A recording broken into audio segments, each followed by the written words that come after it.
একটু চিন্তা করে দেখুন, আপনি একটা ভিডিও তৈরি করছেন ইউটিউবে আপলোড করার জন্য। তার জন্য একটা আই ক্যাচি থাম্বনেল বানিয়েছেন, ঠিকঠাক টাইটেল দিয়েছেন, সব কিছু যখন একেবারে রেডি তখন আপনি আপলোড করছেন। কিছুক্ষণ পর দেখছেন আপনার ভিডিওর ভিউজ একেবারে জেরো, এঙ্গেজমেন্ট একেবারে জেরো এবং পরবর্তীতে আপনার ভিডিওটা একেবারে ডেড, সেখান থেকে আর কোনো ভিউজ আসছে না। আপনি চিন্তা করছেন, আমি তো সব কিছু ঠিকঠাক মতোই করছি, তারপরও আমার ভিউজ এত কম কেন? সত্যি কথা হলো, এটা আপলোডের সময় ছোটোখাটো নতুন যারা ইউটিউবার রয়েছেন তারা যে ভুলগুলো করছেন, ঠিক আপনিও সেম একই ভুল করছেন। আপনার কাছে এই ভুলগুলো ছোট মনে হলেও এই ভুলগুলো থেকে ইউটিউবকে এমন কিছু সিগন্যাল দেওয়া হয় যার কারণে ইউটিউব আপনার ভিডিও রেকমেন্ডেশন, ভিডিওর ইমপ্রেশন একেবারে কমিয়ে দেয়, যেটার কারণে আপনার পরবর্তীতে চ্যানেলটি ফ্রিজ হয়ে যায়। আজকের ভিডিওতে আমরা জানবো এমন 6টা মিস্টেক যেটা নতুন ইউটিউবাররা আপলোড থেকে শুরু করে পাবলিশ পর্যন্ত করে থাকতেছেন। চলুন শুরু করা যাক। নাম্বার 1-এ আমরা যে মিস্টেকটা রাখবো সেটা হচ্ছে ভিডিও ক্যাটাগরি। এখন বলতে পারেন যে ভিডিও ক্যাটাগরির আমি কেন নাম্বার 1 লিস্টে রাখছি?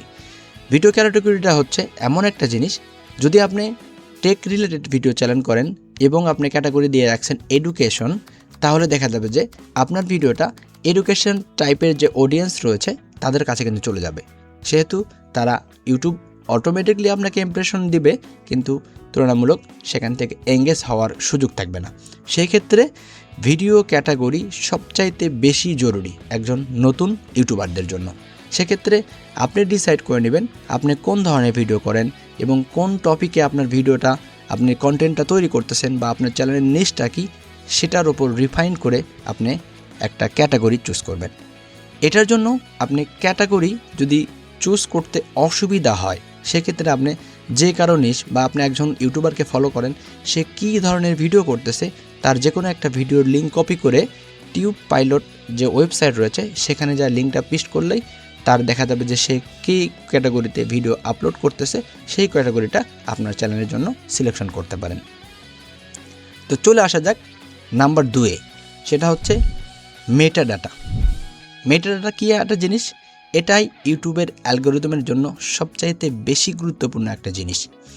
আপনার টাইটেল, ডিসক্রিপশন, ট্যাগ, এটা আমরা অনেকেই যেটা করি, আমরা ভিডিও এক্সপোর্ট করার পরে র্যান্ডমলি একটা ক্যাপকাট থেকে হোক বা আপনার যে কোনো ভিডিও এডিটিং সফটওয়্যার থেকে যখন আপনি এক্সপোর্ট দেবেন, অটোমেটিকলি তাদের একটা সিরিয়াল, তাদের একটা নাম্বার কিন্তু ভিডিওর নামের জায়গায় কিন্তু যুক্ত হয়ে যায়।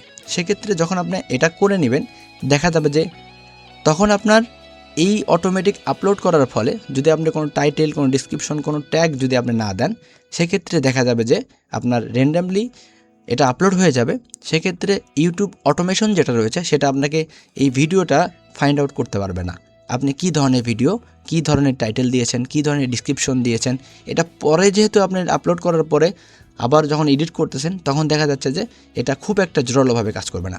সেক্ষেত্রে প্রত্যেকটা নতুন ইউটিউবারের উচিত, যখন আপনি ভিডিও আপলোড করতে যাচ্ছেন, সেক্ষেত্রে প্রথমে ভিডিও এক্সপোর্ট করার পরে ভিডিওর র ফাইলে গিয়ে আপনারা কিন্তু আপনাদের টাইটেল, আপনাদের ভিডিও ডিসক্রিপশন, ভিডিও ট্যাগ, এটা হচ্ছে র ফাইল। আপলোড করার আগে যে ভিডিও ফাইলটা রয়েছে সেটা আপনি পিসি থেকে হোক, ফোন থেকে হোক করে নিতে পারবেন। যদি আপনি ফোন ইউজার হয়ে থাকেন তাহলে শুধু রিনাম করে আপনার যে টাইটেলটা রয়েছে, ধরুন how to make money online, এটা আপনি দিয়ে নেবেন। তারপরে যখন আপনি পিসির ইউজার হয়ে থাকেন তাহলে আপনি সেখান থেকে এডিট অপশনে গিয়ে সেখান থেকে আপনি এটা কিন্তু অবশ্যই করে নিতে পারবেন। যখন আপনি টাইটেল, ডিসক্রিপশন, ট্যাগ এই 3টা জিনিস একই রকম দিবেন, দেখা যাবে যে আপলোড করার পরে ইউটিউব কিন্তু অ্যালগরিদম অটোমেটিক বুঝে নেবে যে আমার ভিডিও টাইটেলটা হচ্ছে how to make money online. সেক্ষেত্রে কিন্তু আপনার ইউটিউব অ্যালগরিদম এই টপিকের অডিয়েন্স যারা রয়েছে তাদের কাছে কিন্তু ভিডিওর রিচটা পাঠাবে, ভিডিওর ইমপ্রেশন পাঠাবে। 3 নাম্বারটা আমরা যেটা যাব সেটা হচ্ছে অটোমেটিক ক্যাপচার। এটা হচ্ছে সময়ের ক্যাপচার।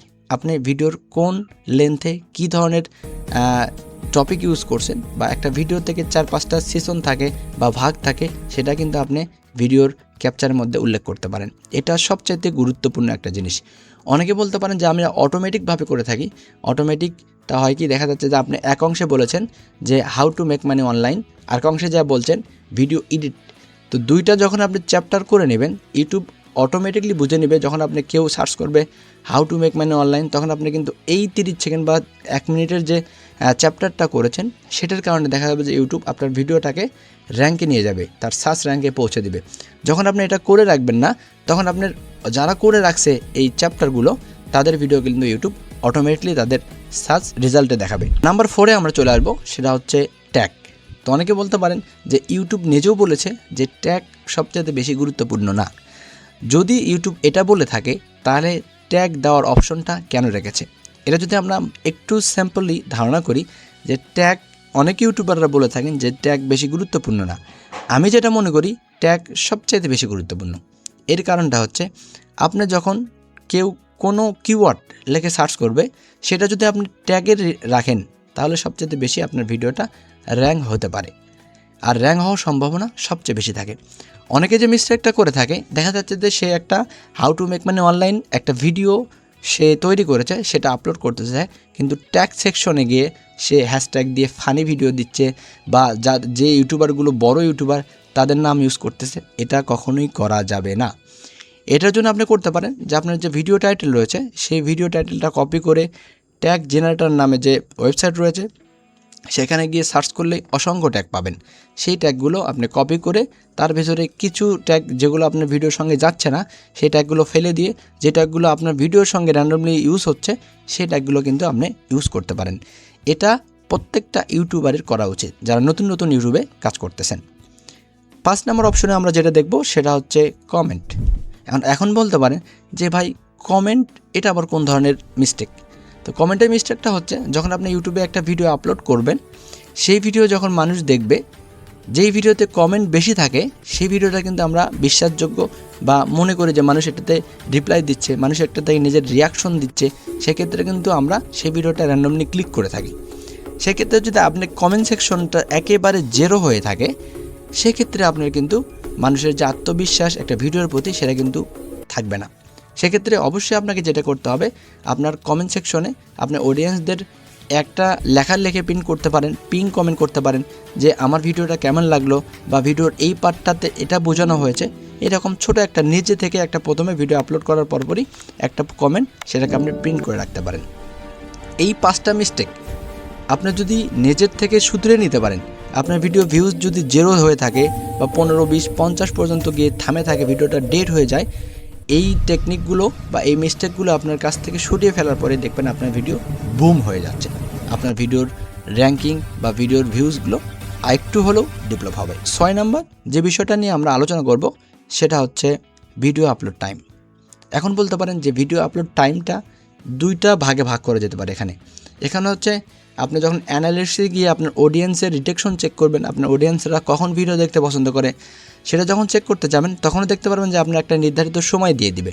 আমি এটা বলতেছি না, আমি বলবো আপলোড টাইমটা হচ্ছে এটা, যখন আপনি ভিডিওটা পাবলিশ করতেছেন। আপনার ভিডিওটা অনেকেই যেটা করে থাকে ভুল, সেটা হচ্ছে সারাদিন ভিডিও এডিট করে, থাম্বনেল এডিট করে, আপনার এসইও করে, ভিডিওটাকে এসইও করে, তারপরে সঙ্গে সঙ্গে পাবলিশ করে দেয়। এগুলো সব কিছু রিলেভেন্টগুলো অ্যাড করে রাখে, তারপরে সেই ভিডিওটা পাবলিশ করে ফেলে। এটা কখনোই করা যাবে না।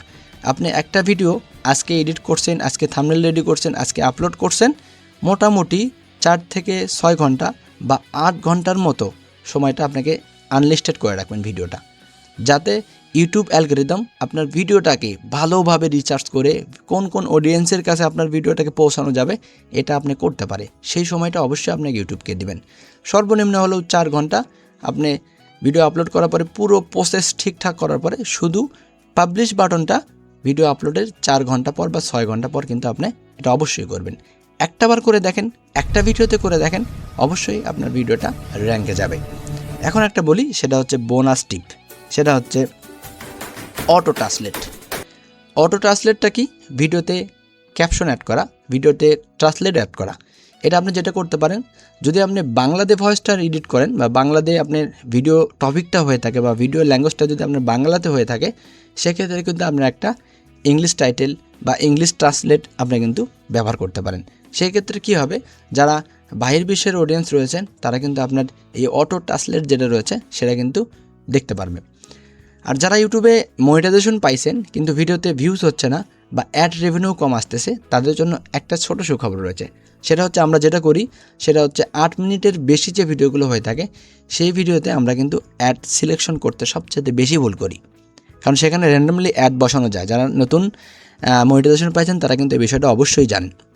সেক্ষেত্রে এটা অটোমেটিক না সেরে আপনার ভিডিওতে যেখানে হুক পয়েন্ট, যেখানে আপনি ভালো কিছু রেখেছেন, একটা ভিডিওর শেষ হওয়ার একটা টপিক শেষ হওয়ার পরে আরেকটা টপিক যখন শুরু হচ্ছে তখন দেখা যাচ্ছে একটা হুক পয়েন্ট, সেই জায়গাগুলোতে আপনি অ্যাড বসানোর চেষ্টা করবেন। মিস্টেকগুলো আপনি সংশোধন করে নিয়ে যদি ভিডিও আপলোড করেন তাহলে অবশ্যই আপনার ভিডিও ভাইরাল যাবে।